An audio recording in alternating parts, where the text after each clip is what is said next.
लगता है इस तरह से जो प्रदर्शन हो रहा है इसका असर होगा सरकार पर? होगा सर, क्योंकि नेपाल इतनी छोटी कंट्री है, वहाँ पे जब चीज़ें हो सकती तो हमारा तो जो चीज़ें हैं जिसको हम कह रहे हैं कि हमारे लिए सही नहीं है पॉपुलेशन, आज वही पॉपुलेशन जो है रिसोर्स की तरह इस देश में उभरेगा और देखिएगा देश का पूरा फ्यूचर बदल देगा। कि वो क्यों भाग रहे हैं, भाग क्यों रहे हैं, अपने आप को 56 इंच का सीना बताते हैं पर प्रश्नों से भाग क्यों रहे हैं, उत्तर क्यों नहीं दे रहे हैं? कि आप अपने आप को बचाने के लिए सामने वाले पर कुछ भी ब्लेम कर दीजिए, अब वो सच हो नहीं हो उसको कौन देखने जा रहा है, बस उसको फैला दीजिए। लेकिन आप टेलीप्रॉम्प्टर में खड़े होकर किसी बात कर लोगे तो उससे कोई कन्विंस नहीं होता है, आप लाइव फेस टू फेस आके बात करिए ना।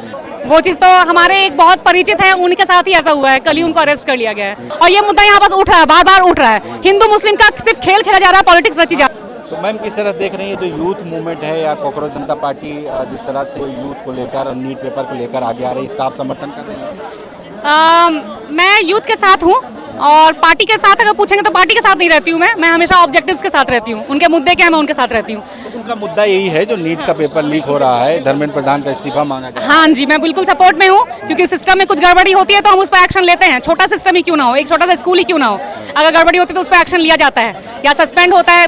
पुलिस विभाग के देख लीजिए, कुछ भी गलतियाँ होती है तो उनको एक्शन लिया जाता है। तो यहाँ तो देश की बात है, 1.5 अरब आबादी की बात है, तो यहाँ पर क्यों कुछ नहीं किया जा रहा है, सरकार क्यों चुप है, मेरा उनसे ये प्रश्न है, कारण क्या है? लेकिन जिस तरह से यूथ जो है, युवा जो है, लगातार जब इस तरह से सवाल उठाते हैं तो कहीं ना कहीं उनके ऊपर भी आरोप लगा दिया जाता है, इनको फंडिंग हो रही है, इनको बहकाया जा रहा है, इनको भड़काया जा रहा है। हाँ, तो ये चीज तो ह्यूमन साइकोलॉजी है ना, कि आप अपने आप को बचाने के लिए सामने वाले पर कुछ भी ब्लेम कर दीजिए, अब वो सच हो नहीं हो उसको कौन देखने जा रहा है, बस उसको फैला दीजिए। और मीडिया वो चीज कम करने में बहुत माहिर है, वो आप जान रहे हैं कि फैला करके। इन सब चीजों की जवाबदेही किसकी तय होनी चाहिए जो लगातार इस तरह से घोटाले हो रहे हैं? सत्ता में जो है वो, और सत्ता में बैठने के बाद जो वो चुनाव कर रहे हैं कि किस पद पे कौन होना चाहिए, वो तो वो एलिजिबल नहीं है तभी गलतियां हो रही है, या फिर इसके पीछे ग्रीड है या फिर सत्ता खुद ही है, ये हम नहीं कर सकते क्वेश्चन में।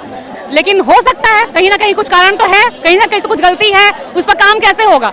आप एक्शन लीजिए, अगर आप गलत नहीं है तो आप एक्शन लीजिए, क्योंकि उन्होंने जो गलती की है इतने सालों में 90 पेपर लीक हुए हैं सर, है ना, तो ये कम नहीं होता है, बहुत होता है, सालों की मेहनत होती है जो कि इस तरीके से सामने आ जाती है। क्या लग रहा है उनको भी कोई बचा रहा, कोई इनको बचा रहा है सब सिस्टम में बैठ के? लग तो ऐसे ही रहा है सर, अगर वो खुल करके बोलेंगे नहीं। प्रेस कॉन्फ्रेंस कितना हुआ है हमारे पीएम जी की तरफ से, एक भी नहीं होता है। एक बार वो आए सामने, इस पर कुछ बात करें तो हम उनके पक्ष में हो पाए ना, वो हमें अगर कन्विंस कर सके तो।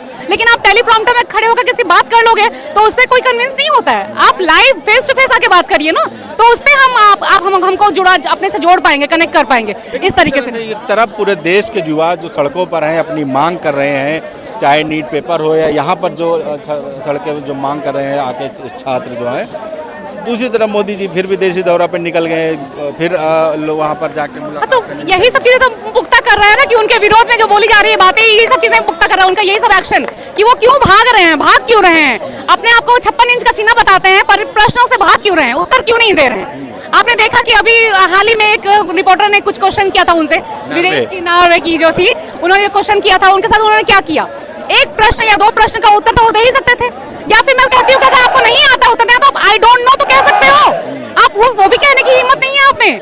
तो उस पे भी तो यहाँ की मीडिया ने कितना उनके बारे में, जो नॉर्वे के जो रिपोर्टर थे उनके खिलाफ कितना यहाँ पर प्रचार किया। यही तो होता आ रहा है ना, सालों से यही होता जा रहा है। विपक्ष की चाल है। मुझे यही लग रहा है कि यहाँ पर सिर्फ और सिर्फ डेमोक्रेसी के नाम पर सिर्फ और सिर्फ डेमोक्रेसी का पर्दा लगा दिया गया, उसके पीछे कुछ और ही काम चल रहा है। और वो काम जो है वो हम सब देख पा रहे हैं, हम अंधे नहीं है, यूथ जो है वो अंधा नहीं है, वो सब चीज देखता है, बहुत सेंसिबल है और वो हर चीज को समझता है कि क्या चीजें कहाँ पर कम हो रही है। यूथ जो है अब इस तरह के आंदोलन ने क्रांति के लिए तैयार है, जहाँ पर वो अपने मांगों को इस तरह से थोड़ा सा और यूनाइटेड होना पड़ेगा सर, यहाँ पर थोड़ा सा मतलब बोलेंगे आपकी एक्शन की कमी दिखती है, कई बार लोग शब्द में जुड़ जाते हैं, यहाँ पर जो दिख रहा है बहुत कम है, 22 मिलियन की फॉलोइंग है इनकी, लेकिन उसके बाद आप देखिए इसकी जुड़ कितना % रहा है ना, जुड़े हैं, ऐसा नहीं कि नहीं जुड़े हैं, बहुत जुड़े हैं, लेकिन वो एक्शन में ग्राउंड में उतरने के बाद वो कितना एक्टिव रह पाते हैं, वो वाली बात है। सोशल मीडिया हो सकती है, जंतर मंतर की बात करें वहाँ पर भीड़ थी, कल पुणे में जो प्रोटेस्ट हुआ वहाँ भी भीड़ थी, यहाँ पर लखनऊ में इतनी कम भीड़ होने की क्या वजह? अभी शायद दीपिका सर आए नहीं है, नहीं ऐसा नहीं होगा मेरे ख्याल से वो जुड़ेंगे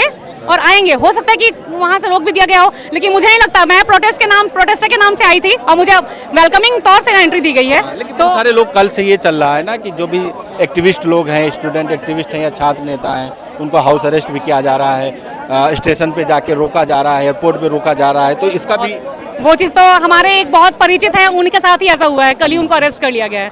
तो वो चीज़ मैं देख रही हूँ और वो चीज़ें हो रही है यहाँ पे कि जिनके पास मैन पावर है उनको दबा दिया जा रहा है, जो जान रहा है कि ये गुट को लेकर के पहुंच जाएगा तो उनको दबा दिया जा रहा है। सरकार तो डरी हुई है तभी बोल भी नहीं रही है और सिर्फ छुप करके वार पे वार किए जा रही है, सिर्फ और सिर्फ यही हो रहा क्या है। लगता है इस तरह से जो प्रदर्शन हो रहा है इसका असर होगा सरकार पर? होगा सर, क्योंकि नेपाल इतनी छोटी कंट्री है, वहाँ पे जब चीज़ें हो सकती तो हमारा तो जो चीज़ें हैं जिसको हम कह रहे हैं कि हमारे लिए सही नहीं है पॉपुलेशन, आज वही पॉपुलेशन जो है रिसोर्स की तरह इस देश में उभरेगा और देखिएगा देश का पूरा फ्यूचर बदल देगा। सत्ताधारी का यही आरोप है जो अभी आपने जिक्र किया नेपाल का, कि आप लोग यहाँ पर क्या उन्माद फैलाना चाह रहे हैं, नेपाल का बार बार आप लोग जिक्र कर रहे हैं, यानी जो युवा है उनको सड़कों पर उतार के उनको भड़काना चाह रहे हैं आप लोग। भड़क तो पहले ही गया है, आपने इतने सारे जो लोगों का पेपर जो लीक कर दिया, रिजल्ट नहीं दे रहे हैं उनको, भड़का वो तो पहले से ही है, लेकिन आज उनको एक फेस मिला है जिसके थ्रू वो अपना भड़क दिखा सके, अपनी गुस्सा को दिखा सके, अपना एक मत रख सके, सिर्फ ये चीज़ है ना। तो उनको एक फेस मिला है, सबको एक फेस और एक आवाज़ चाहिए होती है जिसको बुलंदी मिल सके। तो दीपके सर ने इनिशिएटिव यही कह रहे हैं कि नेपाल बनाना चाह रहे हैं आप लोग। नेपाल नहीं बनेगा, बन भी जाएगा तो क्या बुरा है। नेपाल के अवेयरनेस देखिए वहाँ के लोगों की, एक बार अगर आप घूमे हैं कि नहीं घूमे हैं मुझे नहीं पता, लेकिन एक बार जा करके देखिए कि वहाँ के लोगों की अवेयरनेस क्या है। वहाँ के लोग नहीं जानते अलार्म क्या होता है, आज भी वो मुर्गों की आवाज़ से सुनते हैं। आप बताइए कि यहाँ पर कब मुर्गों की आवाज़ सुने थे लास्ट टाइम आप?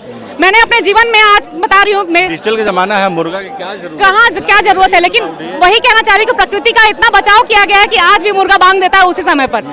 वहाँ पेड़ों को काटने से ज्यादा उगाने पर लोग बिलीव करते हैं, घर घर के आसपास पूरी हरियाली फैली होती है और यहाँ पास जो ऑलरेडी है प्रकृति प्रदत्त उनको भी काट दिया जा रहा है। तो बात यहाँ पर ही हो रही है। जनता पार्टी जब उभर कर आई इंस्टाग्राम पर, जब फॉलोअर लगातार बढ़ने लगे, 22 से 23 मिलियन हो गए, तो जो सत्ताधारी लोग हैं उसमें से कुछ लोग ये भी कहने लगे कि 50% जो फॉलोअर हैं वो पाकिस्तान के हैं, पड़ोसी मुल्क के हैं, ये सारा सपोर्ट वहीं से आ रहा है। झूठ है।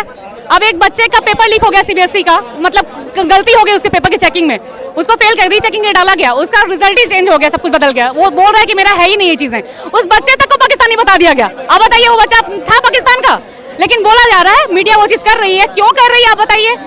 सिंपल सी बात है, जो हमारा दुश्मन है उस दुश्मन से उसको जोड़ दो और अपना जो है पल्ला झाड़ लो।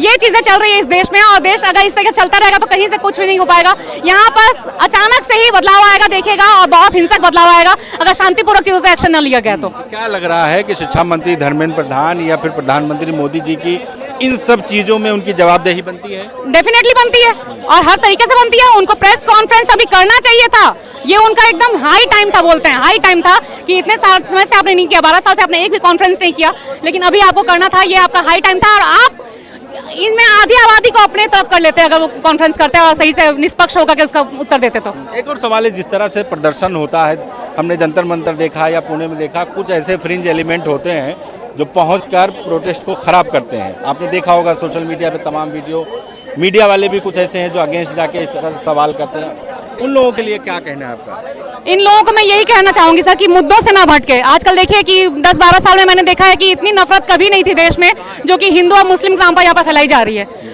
तो यहाँ पे लोग अपना जो है इसमें भी अवसर ढूंढ रहे हैं। इतने सारे इन्फ्लुएंसर्स सिर्फ हिंदूवादी बनकर के रह गए, इतने सारे इन्फ्लुएंसर्स सिर्फ मुस्लिम कम्युनिटी को बढ़ाने के लिए रह गए, लेकिन इस देश के लिए कितने लोग आवाज उठा रहे हैं कि जो दोनों पक्ष की बात करता है, दोनों क्या तीनों चारों जितने भी पक्ष, जितने संप्रदाय हैं यहाँ पर, उन सब की बात करता है, हक की बात करता है, मतलब देश के नागरिकों की बात करता है। हम सब आफ्टर ऑल हिंदू हो या मुस्लिम है तो इस देश के ही नागरिक ना सर।